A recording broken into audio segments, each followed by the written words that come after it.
De son vrai nom Priscilla Opoku, Ebony était une artiste de dancehall et afrobeat ghanéenne, connue pour de nombreuses chansons à succès. Elle a perdu la vie instantanément dans une collision routière, le 8 février 2018, alors qu'elle revenait de Sunyani, à Accra après une visite à sa mère. Son assistante et amie de longue date, Franklin Akouri, et le soldat Atsu Vondé, ont également perdu la vie dans l'accident. Le seul survivant de l'accident était le conducteur. Elle est décédée 8 jours avant son 21e anniversaire.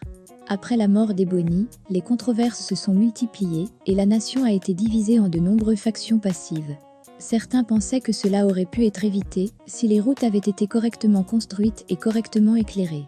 Apparemment, la route de Mancranceau, sur laquelle elle voyageait cette nuit fatidique, était en très mauvais état et pour certains critiques, cela a influencé l'accident. D'autres croient que sa mort est un acte de Dieu et que, même s'il a été dur, il n'aurait pas pu être évité.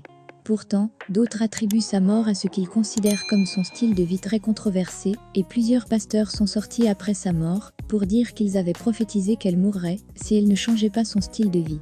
La mort d'Ebony a également soulevé toutes les formes de prophéties concernant la mort d'autres artistes. Un exemple typique est Shatta Wale, connu pour être le numéro 1 des artistes de dancehall au Ghana. Un pasteur a révélé que Shatta Wale allait mourir avant le 25 décembre 2018, mais a ajouté que quelque chose peut être fait pour l'arrêter. Les fans qui croyaient aux prophéties d'Ebony souhaitaient que le roi du dancehall ne meure pas, mais l'artiste a publié des vidéos sur les réseaux sociaux menaçant de brûler les églises s'il vivait après cette date. Chose incroyable, nous voici en 2020 et Shatta est toujours vivant. À tout ceci cité plus haut, s'ajoutent 3 autres événements qui se sont passés après sa mort et qui font l'objet de cette vidéo.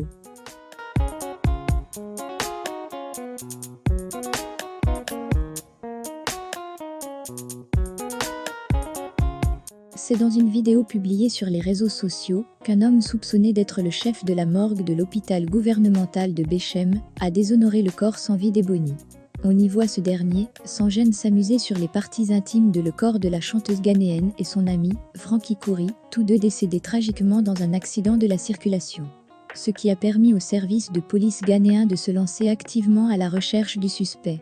Incroyable, la vie est trop courte, a-t-il dit, et a laissé la tête. J'en ai pris des images. Si je vois des images sur les réseaux sociaux, je vous tiendrai responsable, parce que je ne le partagerai pas, a déclaré une autre personne. Quelques instants plus tard, le même homme a été capturé en train de s'amuser sur le corps d'Ebony, jusqu'à ce que celui qui le filmait lui a demandé d'enlever ses mains justes pour qu'il filme sa partie préférée.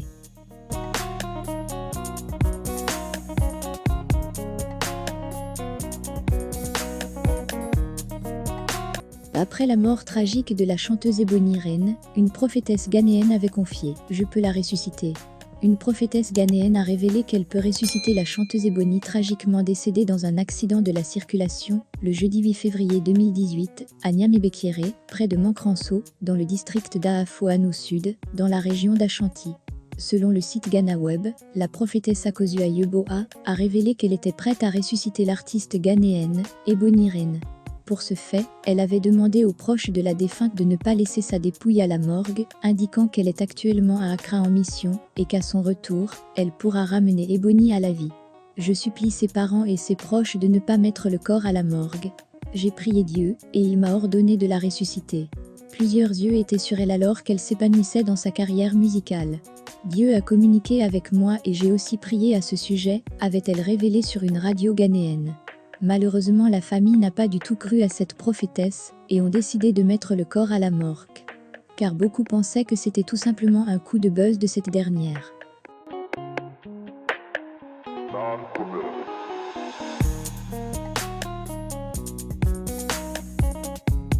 Le garde du corps qui accompagnait l'artiste Ebony, décédé également dans l'accident du 9 février 2018, a été jugé à titre posthume par la cour martiale de son pays.